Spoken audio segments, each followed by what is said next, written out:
so On peut y aller alors. It's okay. It's okay. Ok. running. Please. Alors, André Tichenot, que j'ai interviewé auparavant, me disait que ça faisait longtemps qu'il voulait tourner avec vous et qu'il y avait déjà eu un projet qui s'était pas fait, je crois.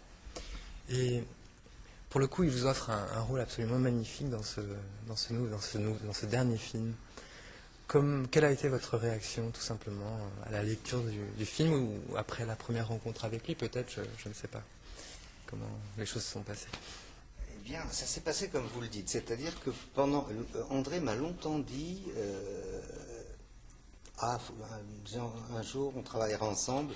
Comme c'est un de nos meilleurs auteurs de cinéma, forcément, c'est quelque chose que j'attendais et que j'espérais, mais au bout d'un moment on se dit peut-être que c'est une envie comme ça, mais je n'arrive pas à stimuler son imagination, parce que c'est comme ça que ça fonctionne.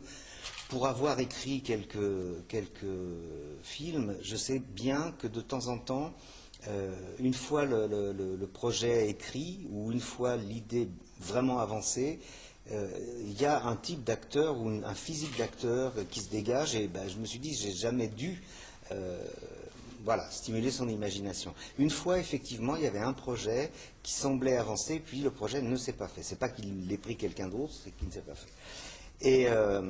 Et voilà. Et donc un jour, il y a donc maintenant 2 ans, il m'a téléphoné en me disant, j'aimerais te voir, j'ai envie de travailler avec toi, j'ai une idée, est-ce que tu serais d'accord pour travailler avec moi? Mais je ne te la raconte pas parce qu'elle n'est pas écrite pour l'instant. Et je lui ai dit, mais bien sûr que j'ai envie de travailler avec toi, donc je te fais confiance, mais même si c'est toi qui l'écris, je ne te donnerai un oui à 100% parce que ça serait même pas respectueux par rapport au scénario quand je l'aurai lu. Parce que parfois on lit un scénario qui est écrit pour vous, et quand on le lit, on se dit, je ne sais pas comment ça se joue, je ne sais pas comment le faire, voilà.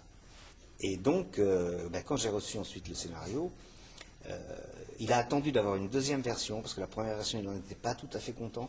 Donc il m'a envoyé la version définitive, et j'ai été très enthousiaste. Donc c'est... Est-ce que vous aviez déjà une idée justement de votre capacité à pouvoir interpréter ce personnage? Est-ce que ce personnage vous parlait d'emblée ou vous étiez un peu, comment dire, dans l'attente de la direction d'André Téchiné? J'étais tout à fait dans l'attente de la direction d'André, parce que c'est un véritable personnage conçu par André, qui sort vraiment de son imagination, qui est assez loin de ma manière de m'habiller, de bouger, ça, ce sont des détails apparents, mais ça veut dire qu'intérieurement aussi, il a une démarche, une rigueur par moment, une rigidité même, je dirais, par moment, qui sont des choses qui me sont totalement étrangères. Et donc, je l'ai lu, et moi j'ai toujours cette réflexion qui est, bon, ça me fait peur, je ne suis pas sûr d'y arriver, ça c'est très bon signe, parce que je voudrais ne faire que des scénarios qui me font peur. Je trouve, quand on lit un scénario et qu'on se dit, à condition qu'on le trouve bon bien sûr, et qu'on se dit, ce scénario, il me fait peur parce que je ne suis pas sûr d'arriver à le jouer, il faut y aller, c'est très bon signe. Et ça veut dire aussi qu'on attend ce qu'on doit attendre d'un metteur en scène, c'est-à-dire qu'il vous montre le chemin, qu'il vous dise, voilà pourquoi il est comme ça, non, là il ne réagira pas comme ça, là je suis d'accord, oui ça c'est bien, et j'attendais vraiment... tout à fait qu'il m'utilise comme on doit utiliser un acteur. Votre personnage, justement, vous parliez de rigidité. C'est vrai, il a une forme de rigidité. Adrien, hein, le nom de votre personnage. En même temps, c'est vrai que dans une scène assez forte du film, et quand il réalise que Manu a un amant, alors que Adrien lui-même est amoureux de lui, il le frappe. Ce qui est apparemment semble insensé par rapport à la rigidité de ce personnage. Moi je ne trouve pas. Et je trouve que ça ressemble beaucoup à André. Alors, peut-être qu'il ne sera pas d'accord avec moi. Il dit une phrase ensuite, il dit « je suis capable de tuer ». Je suis certain que cette phrase vient d'André profondément. André ne tuera jamais personne, mais je suis certain que ça vient de lui. Et quand je parlais de rigidité, justement, ça en fait partie. C'est-à-dire cette violence interne aussi en fait partie. Il est rigide et violent dans le fait qu'il ne pardonnera pas Amélie. Et ça, c'était un sujet de conversation d'ailleurs avec André, qu'à la fois Samy et moi avions. Parce que naturellement, on avait tendance à se dire, arrivé à ce point de l'histoire, est-ce qu'ils n'ont pas une espèce de, tous les deux, d'envie de se, finalement, de minimiser les choses? Et André me disait non. Et quand il lui dit à la fin, on pourrait peut-être oublier ça, là vraiment j'ai demandé à André, comment veux-tu que je le dise? Est-ce que c'est... Il lui répond, je ne suis pas sûr que ce soit possible. Est-ce que c'est je ne suis pas sûr que ce soit possible avec derrière, mais je l'espère, ou est-ce que c'est je ne suis pas sûr que ce soit possible avec non, je crois qu'on ne pourra pas. Et il m'a dit, c'est je crois qu'on ne pourra pas. Et ça pour moi c'est quelque chose qui est très dur. Oui, tout à fait. Et, une autre phrase de votre personnage au début d'ailleurs, lors de la rencontre avec Manu, c'est cette considération que Adrien lance sur la règle de l'âge de l'âge qui avance et qui visiblement est la loi selon lui du rapport homosexuel. Finalement il en vient à dire ça, et il lui dit c'est comme ça que ça marche entre les gays. Exactement ce que oui. Et ça vraiment, moi j'ai toujours pensé que ça faisait partie de ces moments où André donne des visions très personnelles en l'occurrence du rapport homosexuel ou d'autres choses.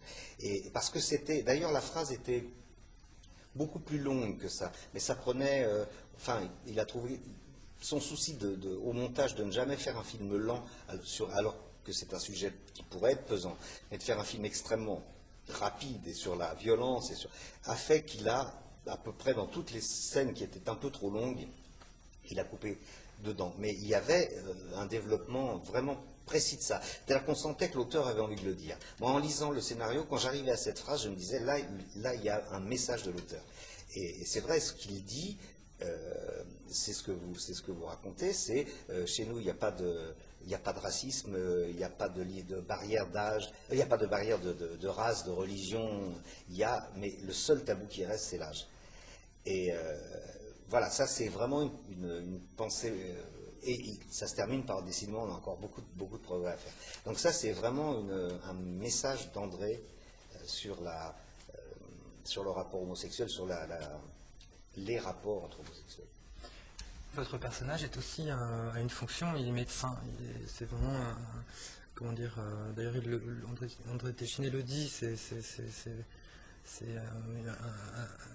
disons une des fonctions clés de voûte de la société, un petit peu aussi morale, qui a disons, une vision morale des choses, qui est déterminée, enfin, en tout cas qui a un pouvoir. Et d'ailleurs, Adrien l'utilise beaucoup, ce pouvoir, pour récupérer... on peut le dire.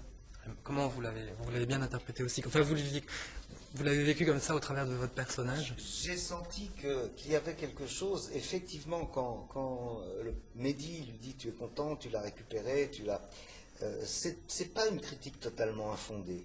Alors évidemment, ce que répond mon personnage, c'est mais je l'accompagne, je le soigne, ce qui est vrai. Parce que s'il ne le récupérait pas chez lui, ce gosse serait soit dans sa caravane en train de crever, soit à l'hôpital. Donc effectivement, il l'accompagne, vraiment, il le soigne. On voit bien, il s'occupe de lui, il achète des fleurs, il essaie de faire en sorte que cette fin de vie soit la moins, entre guillemets, épouvantable que possible. Mais effectivement, d'une certaine manière, il est enfin à lui. On ne peut pas s'empêcher de penser ça. La maladie le lui a donné de manière définitive. Et l'échange physique qu'ils n'auront jamais eu, eh bien, ils l'auront physiquement par le travers de la médecine. Et c'est effectivement terrible à penser. C'est cette ambiguïté-là, en fait, que porte le personnage, finalement, jusqu'au bout du film, puisque André Téchiné, on arrive à cette idée de recommencement et de la vie qui prend peut-être le pas, qui ne s'arrête pas en tout cas, exactement. C'est plutôt ça. La vie ne s'arrête pas. Parce que c'est pas un recommencement, bon voilà, il y en a un qui est mort, il y en a un autre qui arrive, le couple se ressoude. Non, il y a un autre jeune homme qui passe. Et il est bien dit que ce jeune homme, avec qui là, mon personnage va avoir une vraie liaison, physique aussi, charnelle aussi, c'est un personnage qui va partir, qui va passer. C'est-à-dire que la vie ne remplace jamais ce qu'elle vous a pris. Mais elle vous donne parfois des substituts qui permettent de continuer. Et il y a un geste très fugitif mais très symbolique. Quand il ramène, mon personnage ramène ce jeune Italo-américain chez lui, le jeune homme prend la photo de Manu dans la chambre qui a été la chambre de Manu, et tout de suite Adrien la reprend, la repose. Il y a quelque chose de l'ordre de ça, tu n'as pas le droit d'y toucher, ça, personne n'a le droit d'y toucher. Donc je pense que ça n'est pas, après tout, la vie continue. Non, c'est la vie, elle laisse des traces, elle démolit, et elle vous donne de quoi éventuellement prolonger.